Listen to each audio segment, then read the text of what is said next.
الحمدللہ۔ اللہ تعالیٰ علم اور عمل میں برکت دے، سیرت سے ذہنی اصطلاح میں اضافہ ہو رہا ہے۔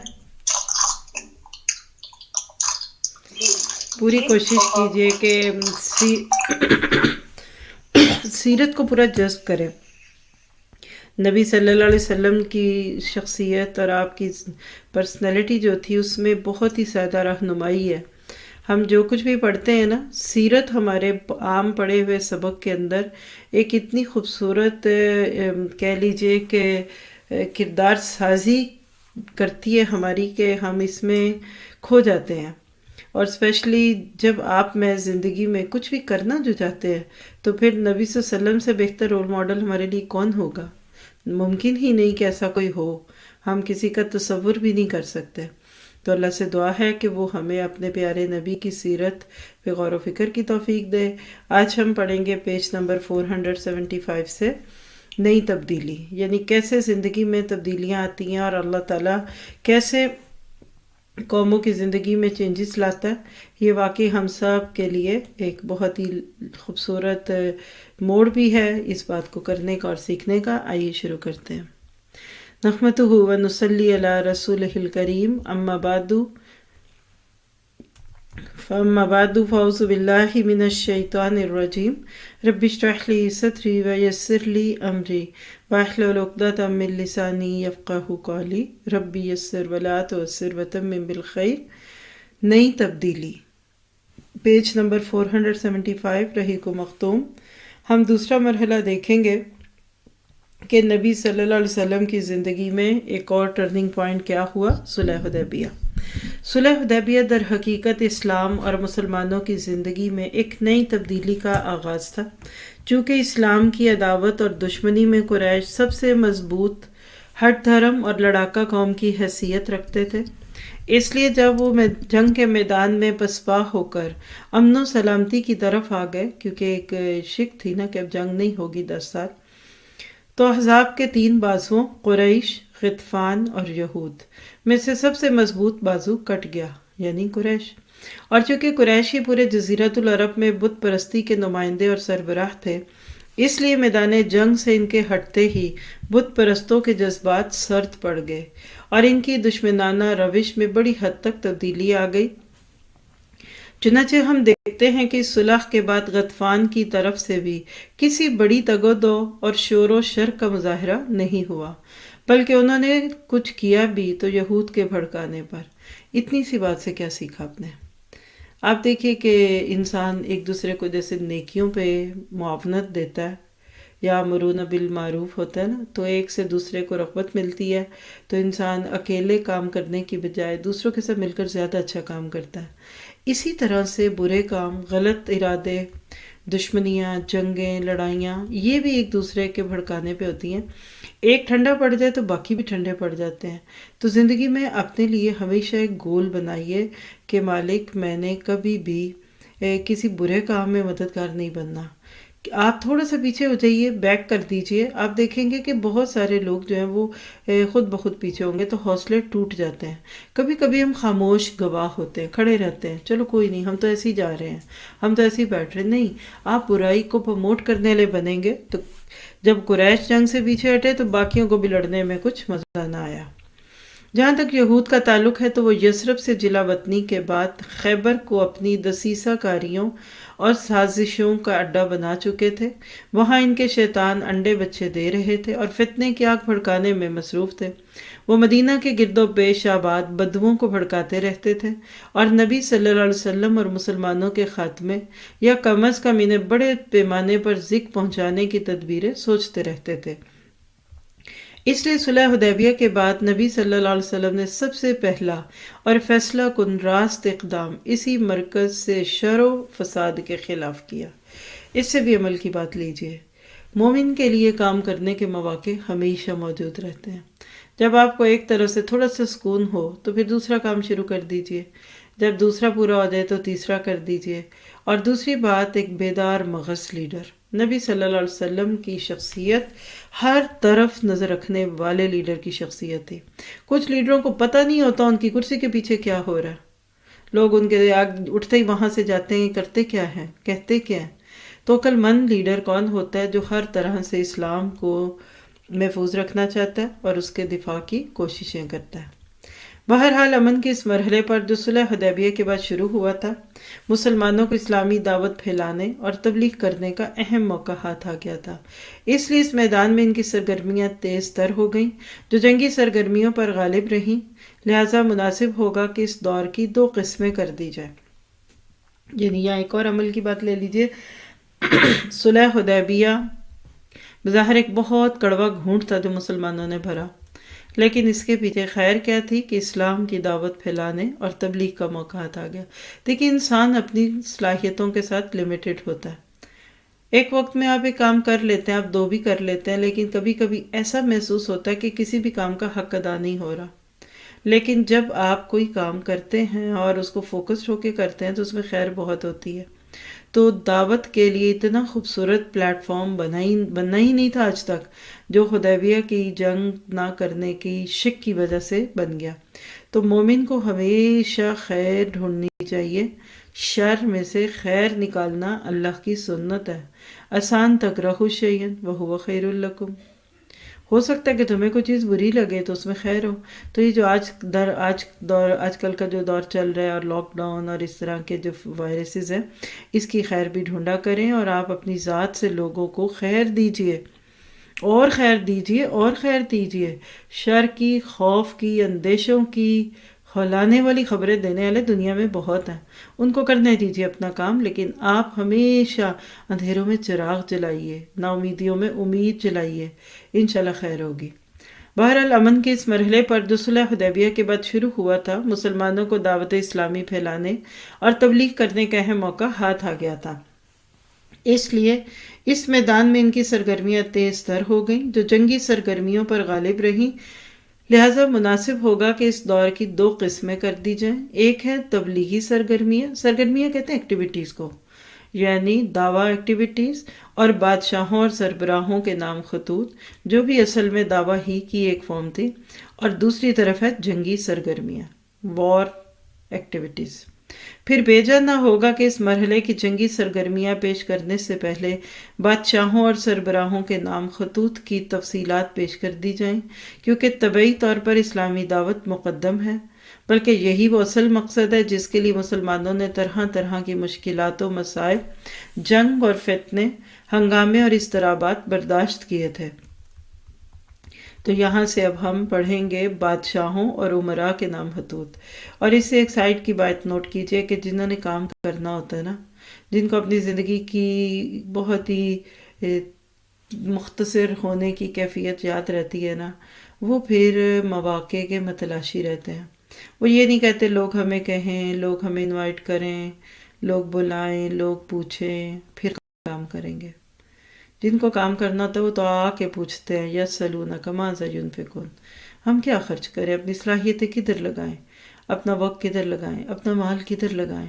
تو جب اندر آگ جلتی ہے نا تو پھر دل چاہتا ہے کہ کچھ پکے۔ تو دین کے نام پر انسان کی زندگی میں جو حالات ہوں، جو مواقع ہوں، اس کے مطابق نیڈ آف دی آور کو ڈھونڈیے اور کام شروع کر دیجئے۔ اللہ تعالیٰ آپ کو بعض دفعہ اندھیروں میں چراغ بنا دے گا۔ بادشاہوں اور امراء کے نام جو خطوط لکھے گئے وہ کیا تھے؟ 6 ہجری کے آخر میں جب رسول اللہ صلی اللہ علیہ وسلم حدیبیہ سے واپس تشریف لائے تو آپ نے مختلف بادشاہوں کے نام خطوط لکھ کر انہیں اسلام کی دعوت دی۔ ایک سوال آپ کے ذہن میں آ سکتا ہے، اس کا جواب لے لیجئے کہ اب کیوں دی؟ اتنے سال بعد، 13 سال مکہ میں بھی تھے۔ سوال پیدا ہوتا ہے مکہ میں رہتے ہوئے اگر آپ کسی بادشاہ کو خط لکھتے تو جواب کون دیتا؟ بادشاہ تک پہنچنا بھی نہیں تھا خط۔ مدینہ میں آنے کے بعد نبی صلی اللہ علیہ وسلم کی حیثیت بھی ایک حکمران کی ہو چکی تھی، آپ ایک مسلم سٹیٹ کے والی بن چکے تھے، تو لہٰذا جب انسان کسی بھی لیول پہ آتا ہے تو پھر اس سے جواب دہی ہوتی ہے۔ یعنی آج میں اور آپ بھی کسی حکمران کو خط لکھ سکتے ہیں دعوت کے نام پہ، لیکن جب ہم خود حکمران بنے ہوں اور پھر کسی حکمران کو نہ لکھے تو جواب دہی ہوگی۔ تو انسان اپنے عہدوں کے مطابق مکلف ہے کہ وہ اللہ کا پیغام کہاں پہنچاتے ہیں۔ آپ نے ان خطوط کے لکھنے کا ارادہ فرمایا تو آپ سے کہا گیا کہ بادشاہ اسی صورت میں خطوط قبول کریں گے جب ان پر مہر لگی ہو۔ اس لیے نبی صلی اللہ علیہ وسلم نے چاندی کی انگوٹھی بنوائی جس پر محمد رسول اللہ نقش تھا۔ یہ نقش 3 سطروں میں تھا، محمد ایک سطر میں، رسول ایک سطر میں اور اللہ ایک سطر میں۔ شکل کچھ ایسی تھی، اگر آپ اپنے نوٹس میں لکھ رہے ہیں تو اللہ، پھر رسول، پھر محمد۔ دیکھیے مقام بھی یہی ہے، اللہ کی ہستی سے اوپر تو کوئی ہو نہیں سکتا۔ نبی کا مقام رسول کا تھا اور آپ کا نام سب سے نیچے ہے، تو یہ مہر نبوت کے نام پر آپ کی انگوٹھی میں موجود رہتی تھی۔ پھر آپ نے معلومات رکھنے والے تجربہ کار صحابہ کرام کو بطور قاصد منتخب فرمایا۔ یہ بھی نوٹ کیجئے، کوئی بھی کام کریں نا تو ایک دم نہ کود پڑیں۔ اس کام کے ماہرین، تجربہ کار جو پہلے سے اس کام میں کچھ ہو ٹو نو رکھتے ہوں، ان سے مشورہ بھی کیجئے اور ان کو انوالو بھی کیجئے۔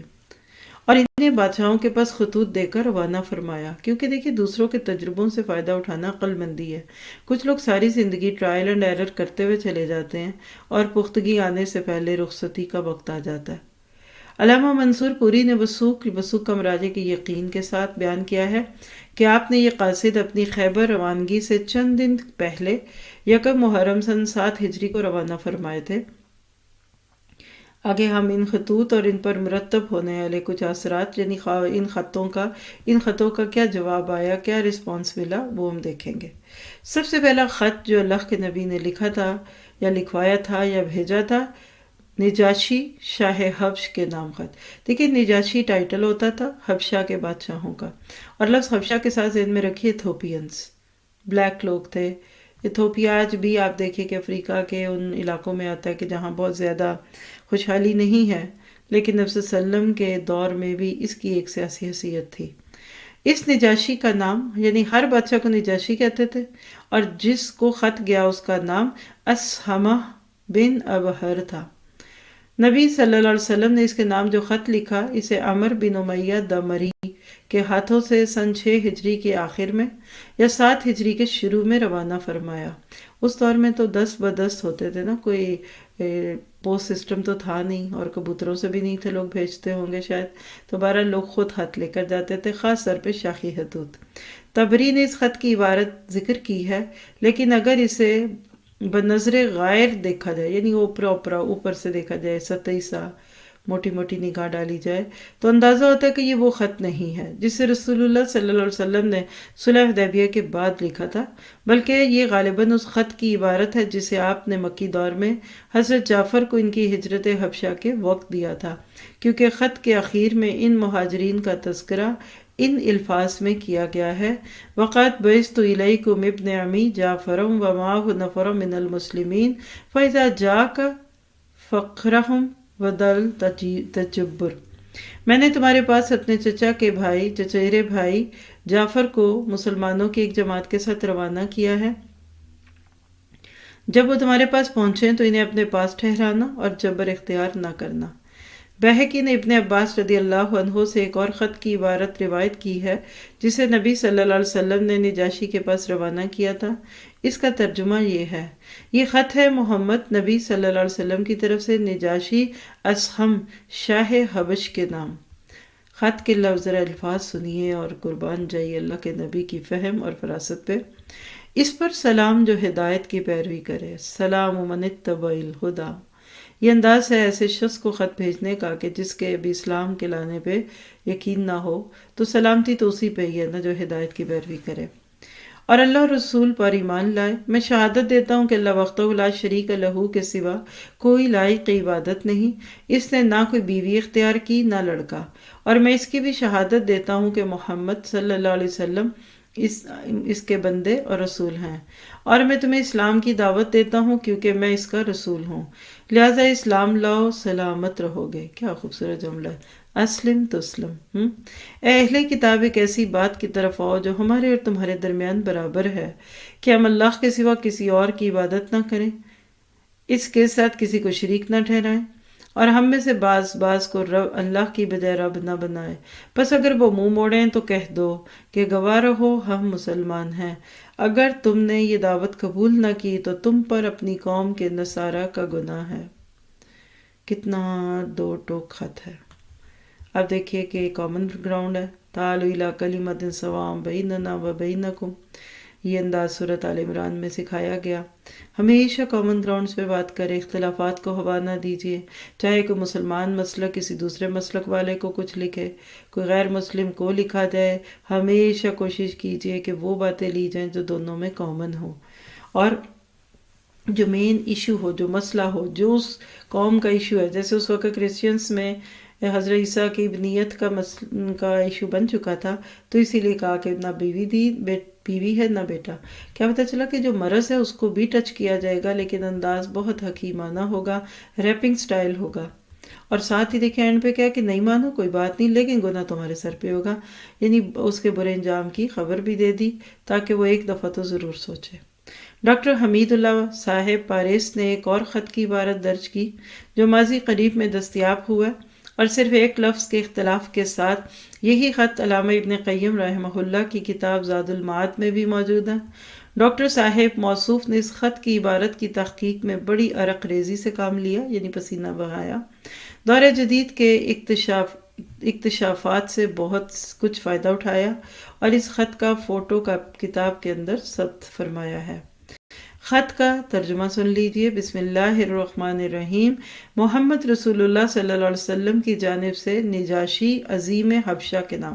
یہاں بھی دیکھیے کہ اپنے نام کے ساتھ رسول اللہ، حکمران نہیں کہا، یعنی محمد حاکم مدینہ نہیں کہا آپ نے، آپ کی جو اصل حیثیت تھی وہی لکھی، اور نجاشی عظیم حبشہ آنر دی۔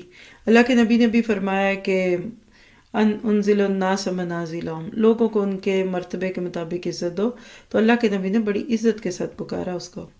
اس شخص پر سلام جو ہدایت کی پیروی کرے، اما بعد، اما بعد کا مطلب ہوتا ہے خطبے کے بعد، یعنی اللہ کی حمد و ثنا کے بعد۔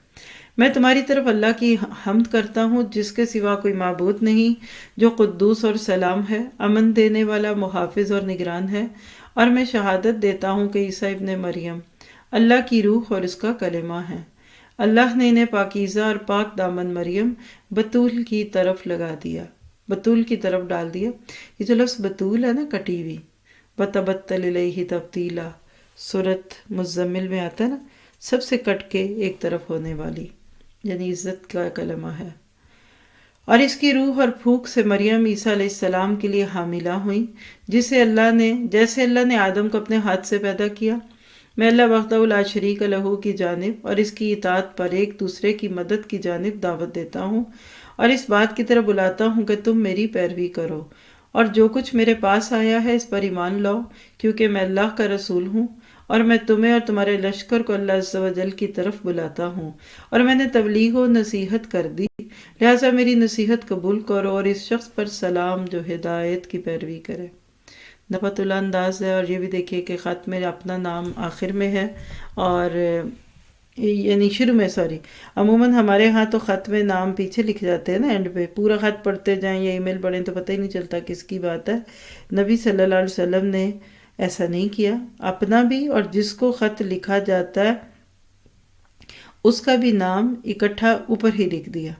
یاد رکھیے کسی کو بھی مخاطب کرے نا تو آپ کی تحریر بڑی کلیئر کٹ ہونی چاہیے، واضح ہونی چاہیے، دوسرے کو تو یقین دلانے والی ہو، اور صرف وہ کریٹ ہی نہ کرتے رہیں کہ آپ پوجو تو جانے اور ہم تم کو مانیں، اور تم کون ہو، اور تمہیں کس کی طرف ہم بلاتے ہیں، اور کیا کچھ ایسی چیزیں جو ہیں وہ اسلام میں پسندیدہ نہیں ہیں۔ ڈاکٹر حمید اللہ صاحب نے بڑے یقینی انداز میں کہا کہ یہی وہ خط ہے جسے رسول اللہ صلی اللہ علیہ وسلم نے حدیبیہ کے بعد نجاشی کے پاس روانہ فرمایا تھا۔ جہاں تک اس خط کی استنادی حیثیت، یعنی کہ کیا واقعی مستند بھی ہے کہ نہیں، اوتھینٹک ہے کہ نہیں ہے، حیثیت کا تعلق ہے تو دلائل پر نظر ڈالنے کے بعد اس کی صحت میں کوئی شبہ نہیں رہتا، لیکن اس بات کی کوئی دلیل نہیں کہ نبی صلی اللہ علیہ وسلم نے حدیبیہ کے بعد یہی خط روانہ فرمایا تھا، بلکہ بہقی نے جو خط ابن عباس رضی اللہ عنہ کی روایت سے نقل کیا ہے، اس کا انداز ان خطوط سے زیادہ ملتا جلتا ہے جنہیں نبی صلی اللہ علیہ وسلم نے حدیبیہ کے بعد عیسائی بادشاہوں اور امراء کے پاس روانہ فرمایا تھا، کیونکہ جس طرح آپ نے ان خطوط میں آیت کریمہ یا اہل الکتاب تعالوا الی کلمۃ سواء بیننا و بینکم درج فرمائی تھی، اسی طرح بہقی کے روایت کردہ خط میں بھی یہ آیت درج ہے۔ اس کے علاوہ اس خط میں صراحتاً اسہمہ کا نام بھی موجود ہے، جبکہ ڈاکٹر حمید اللہ صاحب کے نقل کردہ خط میں کسی کا نام نہیں ہے۔ اس لیے میرا گمان غالب ہے کہ ڈاکٹر صاحب کا نقل کردہ خط در حقیقت وہ خط ہے جسے رسول اللہ صلی اللہ علیہ وسلم نے اسہمہ کی وفات کے بعد اس کے جانشین کے نام لکھا تھا، اور غالباً یہی سبب ہے کہ اس میں کوئی نام درج نہیں۔ اس ترتیب کی میرے پاس کوئی دلیل نہیں ہے، بلکہ اس کی بنیاد صرف وہ اندرونی شہادتیں ہیں جو ان خطوط کی عبارتوں سے حاصل ہوتی ہیں۔ البتہ ڈاکٹر حمید اللہ صاحب پر تعجب ہے کہ موصوف نے ادھر ابن عباس رضی اللہ عنہ کی روایت سے بہقی کے نقل کردہ خط کو پورے یقین کے ساتھ نبی صلی اللہ علیہ وسلم کا وہ خط قرار دیا ہے جو آپ نے اسہمہ کی وفات کے بعد اس کے جانشین کے نام لکھا تھا، حالانکہ اس خط میں صراحت کے ساتھ اسہمہ کا نام موجود ہے۔ تو والعلم عند اللہ۔ دیکھیے اس سے فرق کوئی زیادہ نہیں پڑتا، ایک سے زائد خط لکھے ہو سکتے ہیں، ایک سے زائد نسخے اس کے ہو سکتے ہیں۔ میرا آپ کا کام جب بھی سیرت پڑھیں تو ہمیشہ دیکھا کریں طریقہ کار کیا ہے، کیونکہ یہ تاریخی باتیں ہیں، کون ایک ایک چیز سنبھالتا، کوئی چیزیں چھپی رہ گئیں، کچھ چلی گئیں، کچھ آ گئیں۔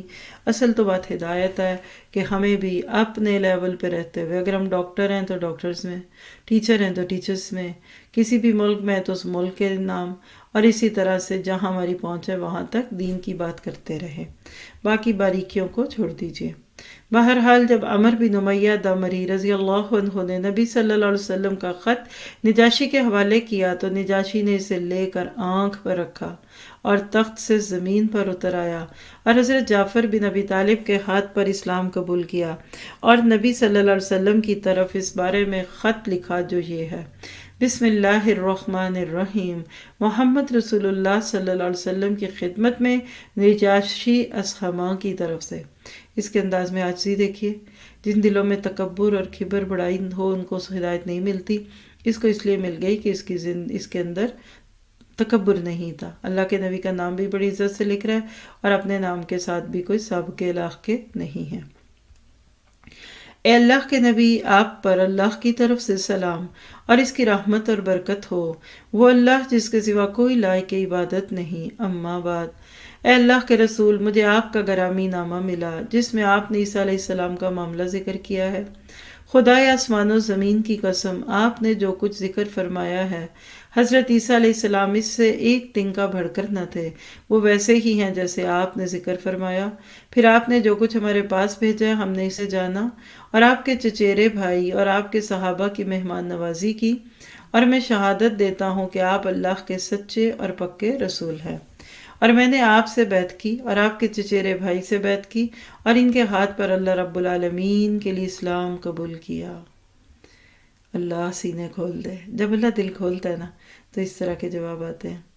بہت بات ہے، دیکھیے بادشاہ ہو کر اور حکمران ہو کر کوئی مان جائے، اس سے بڑی کوئی خوش قسمتی نہیں، کیونکہ ایسے لوگوں کے راستوں میں رکاوٹیں بہت ہوتی ہیں، ان کو اپنی سچائی اور اپنا آپ منوانا پڑتا ہے، کئی دشمنیاں ہوتی ہیں، کہیں صدارت چھوڑنی پڑے گی تو کہیں وزارت چھوڑنی پڑے گی، تو جتنی رکاوٹیں زیادہ ہونا اتنا زیادہ انسان ایسی چیزوں کو واقعی حقیقت میں پیچھے ڈال دیتا ہے۔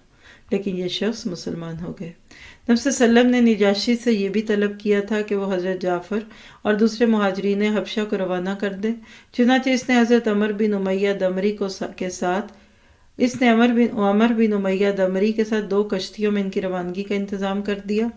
ایک کشتی کے سوار جس میں حضرت جعفر اور ابو موسیٰ اشعری اور کچھ دوسرے صحابہ رضی اللہ عنہم تھے، براہ راست خیبر پہنچ کر خدمت نبوی میں حاضر ہوئے، اور دوسری کشتی کے سوار جن میں زیادہ تر بال بچے تھے سیدھے مدینہ پہنچے۔ یہ بھی مینجمنٹ کی طرف اشارہ ہے کہ جس کی جہاں ضرورت تھی ان کو وہاں بھیج دیا گیا۔ مذکورہ نجاشی نے غزوہ تبوک کے بعد رجب سن 9 ہجری میں وفات پائی۔ نبی صلی اللہ علیہ وسلم نے اس کی وفات ہی کے دن صحابہ کرام کو اس کی موت کی اطلاع دی اور اس پر غائبانہ نماز جنازہ پڑھی۔ اس کی وفات کے بعد دوسرا بادشاہ اس کا جانشین ہو کر سری رائے سلطنت ہوا، یعنی حکمران بنا، تو نبی صلی اللہ علیہ وسلم نے اس کے پاس بھی ایک خط روانہ کیا، لیکن یہ نہ معلوم ہو سکا کہ اس نے اسلام قبول کیا یا نہ کیا۔ اب دیکھیے کہ ہدایت جن کے نصیب میں ہوتی ہے وہ دور رہ کر بھی فائدہ اٹھا لیتے ہیں، اور جن کو نہیں ملنی ہوتی ان کو قریب سے بھی نہیں ملتی۔ اور اس شخص کو کیا پتا تھا کہ اس نے اتنی جلدی فوت ہو جانا ہے؟ اللہ نے اس کے نصیب میں ہدایت پیش کی، اس نے قبول کی۔ اگر یہ سوچتا ہی رہتا، کسی مناسب وقت کا انتظار کرتا، اور سب سے بڑی بات ہے کہ اللہ کے نبی کے خود آنے کا انتظار کرتا، تو ہو سکتا ہے کہ پھر اسلام سے بغیر ہی چلا جاتا۔ تو عمل کی بات نوٹ کیجئے گا کہ جو نیکی کا موقع آ جائے اس پہ لبیک کہہ دیجئے۔ کسی کے پاس نیکیوں کے مواقع کا آ جانا بھی اللہ کی طرف سے ایک بڑی رحمت ہوتی ہے، کیونکہ جب ہم ان مواقع کی قدر نہیں کرتے تو پھر اللہ تعالیٰ کے حکم سے مواقع آنے کے بعد پھر چلے بھی جاتے ہیں۔ کوئی انسان اپنے آپ کو بہت بڑا نہ سمجھے، یہ نہ سوچے کہ میں بہت بڑا ہوں اور میرے پاس تو بہت اور بھی موقع آئیں گے۔ تو یہ پہلا بہت ہی اچھا رسپانس آپ کو ملا۔ کون تھا؟ شاہ حبش تھا، اسحما تھا۔ اس کے بعد دوسرا خط آپ نے بھیجا مقوقس سے، شاہ مصر کے نام۔ مقوقس مصر کے بادشاہوں کا لقب ہوتا تھا، ایسے جیسے فرعون ایک وقت میں مصر کے حکمرانوں کا لقب تھا۔ نبی صلی اللہ علیہ وسلم نے گرامی نامہ جریج بن متی کے نام روانہ فرمایا، جس کا لقب مقوقس تھا، جو مصر اور اسکندریہ کا بادشاہ تھا۔ نامہ گرامی یہ ہے: بسم اللہ الرحمن الرحیم۔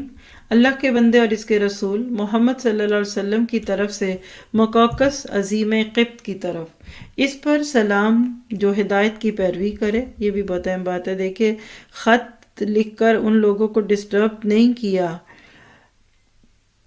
یہ نہیں کہا کہ تمہیں سلام اچھا لگتا بھی ہے کہ نہیں لگتا اور دس اینڈ دیٹ، بلکہ کیا کہا کہ جو سلام قبول کرے گا بس ان کے لیے ہدایت ہے۔ میں تمہیں اسلام کی دعوت دیتا ہوں، اسلام لاؤ سلامت رہو گے، اور اسلام لاؤ اللہ تمہیں دوہرا اجر دے گا۔ لیکن اگر تم نے منہ موڑا تو تم پر اہل قبط کا بھی گناہ ہوگا۔ قبط قبطی تھے، قوم کی طرف اشارہ ہے۔ اہل قبط کا بھی گناہ ہوگا۔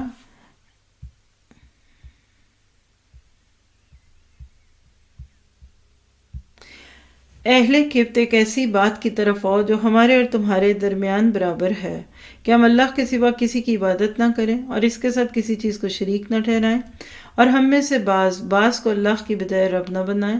بس اگر وہ منہ موڑیں تو کہہ دو کہ گواہ رہو ہم مسلمان ہیں۔ سیم وہی انداز ہے، تھوڑا سا مطلب لفظوں کا فرق ہے، ہلکا پھلکا سا۔ اور یہ بھی اس سے پتہ چلتا ہے کہ جب بڑے لوگوں کو بات کی جائے تو اس کا انداز خاص ہونا چاہیے۔ اور پھر دوسری یہ بھی بات ہے کہ جب آپ ایک منٹ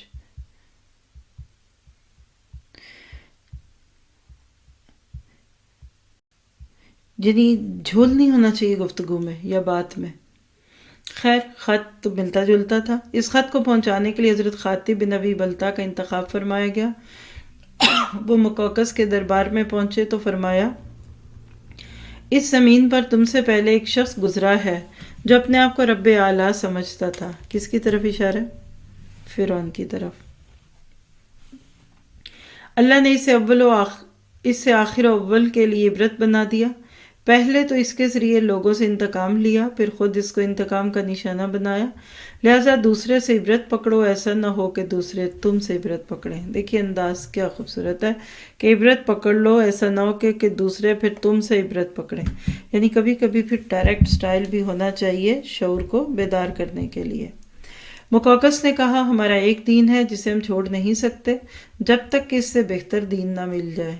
حضرت خاطب نے فرمایا، ہم تمہیں اسلام کی دعوت دیتے ہیں جسے اللہ تعالیٰ نے تمام ما سوا ادیان کے بدلے کافی بنا دیا ہے، یعنی اس کے علاوہ جتنے بھی دین ہیں اس کے بدلے میں۔ دیکھو اس نبی نے لوگوں کو اسلام کی دعوت دی تو اس کے خلاف قریش سب سے زیادہ سخت ثابت ہوئے، یہود نے سب سے بڑھ کر دشمنی کی اور نصارہ سب سے زیادہ قریب رہے۔ میری عمر کی قسم، جس طرح حضرت موسیٰ نے عیسیٰ علیہ السلام کے لیے بشارت دی تھی اسی طرح حضرت عیسیٰ نے محمد صلی اللہ علیہ وسلم کے لیے بشارت دی ہے، اور ہم تمہیں قرآن مجید کی دعوت اسی طرح دیتے ہیں جیسے تم اہل تورات کو انجیل کی دعوت دیتے ہو۔ جو نبی جس قوم کو پا جاتا ہے وہ قوم اس کی امت ہو جاتی ہے، اور اس پر لازم ہو جاتا ہے کہ وہ اس نبی کی اطاعت کرے، اور تم نے اس نبی کا عہد پا لیا ہے، اور پھر ہم تمہیں دین مسیح سے روکتے نہیں ہیں بلکہ ہم تو اسی کا حکم دیتے ہیں۔ یعنی کوئی ایسی بال کھیلیے ہی نہ جس سے کوئی کانفلکٹ ہو۔ ہر وہ بات آپ کہہ رہے ہیں کہ جس کے بعد ان کے دل میں اسلام کی محبت آئے، نفرت نہ آئے۔ یہ کہ ڈفرینس تو ہوتا ہی ہے، سوچ تو ہے فرق، لیکن بات کہنے کا ایک انداز بھی ہوتا۔ مقوقس نے کہا کہ میں نے اس نبی کے معاملے پر غور کیا تو میں نے پایا، اب یہ دیکھیے ریالٹی بولنے لگی ہے، وہ کسی ناپسندیدہ بات کا حکم نہیں دیتے اور کسی پسندیدہ بات سے منع نہیں کرتے۔ وہ نہ گمراہ جادوگر ہیں نہ جھوٹے کاہن، بلکہ میں دیکھتا ہوں کہ ان کے ساتھ نبوت کی یہ نشانی ہے کہ وہ پوشیدہ کو نکالتے اور سرگوشی کی خبر دیتے ہیں۔ میں مزید غور کروں گا۔ یہ بھی ایک اچھا انداز ہوتا بات کرنے کا۔ مقوقس نے نبی صلی اللہ علیہ وسلم کا خط لے کر احترام کے ساتھ ہاتھی دانت کی ایک ڈبیا میں رکھ دیا اور مہر لگا کر اپنی ایک لونڈی کے حوالے کر دیا۔ پھر عربی لکھنے والے ایک کاتب کو بلا کر رسول اللہ صلی اللہ علیہ وسلم کی خدمت میں حسب ذیل خط لکھوایا: بسم اللہ الرحمن الرحیم، محمد بن عبداللہ کے لیے مقوقس عظیم قبط کی طرف سے۔ آپ صلی اللہ علیہ وسلم پر سلام۔ اما بعد، میں نے آپ کا خط پڑھا اور اس میں آپ کی ذکر کی ہوئی بات اور دعوت کو سمجھا۔ مجھے معلوم ہے کہ ابھی ایک نبی کی آمد باقی ہے۔ میں سمجھتا تھا کہ وہ شام سے نمودار ہوگا۔ میں نے آپ کے قاصد کا اعزاز و اکرام کیا ہے۔ آپ کی خدمت میں 2 لونڈیاں بھیج رہا ہوں جنہیں قبطیوں میں بڑا مرتبہ حاصل ہے، اور کپڑے بھیج رہا ہوں، اور آپ کی سواری کے لیے ایک خچر بھی ہدیہ کر رہا ہوں، اور آپ پر سلام۔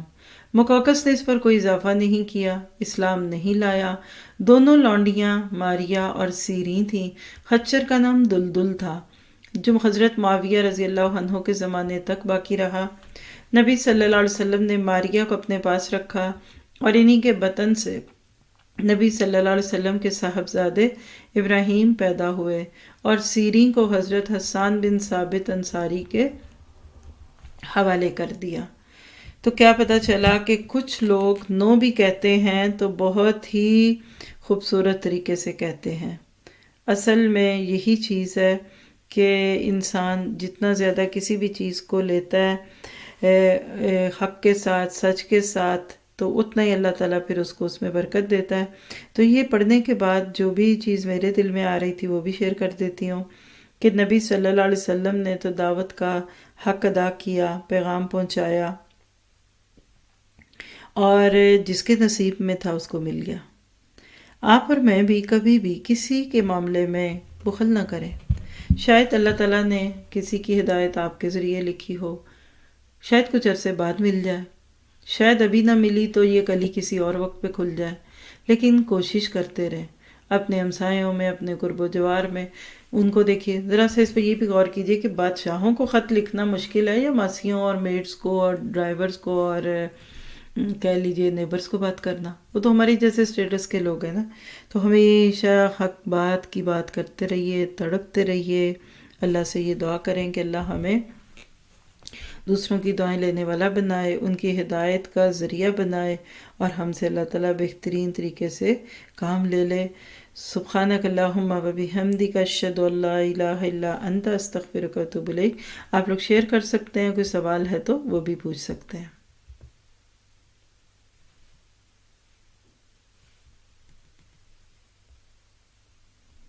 کیا سیکھا آپ لوگ کچھ شیئر نہ کرنا چاہتے ہیں؟ جزاک اللہ خیرا کثیرہ استاذہ جی، الحمدللہ رب العالمین۔ استاذہ، واقعہ میں سیرت پڑھنے سے اسٹیپس پتہ چلتے ہیں کہ کس طرح سے پہلے تھوڑے سے ایریے کی ہدایت کی کوشش کی جاتی ہے، پہلے اپنی اصلاح، پھر تھوڑے سے ایریے کی ہدایت کی کوشش، پھر اسٹیپس، پھر نیکسٹ، پھر نیکسٹ، پھر نیکسٹ۔ اور جب سچی بات ہوتی ہے، حق والی بات ہوتی ہے، تو بے شک اس کا لیول نہیں دیکھا جاتا کہ وہ کس لیول پہ ہے، بلکہ چاہے وہ بڑے بھی لیول پہ ہو، لیکن حق بات کہنے میں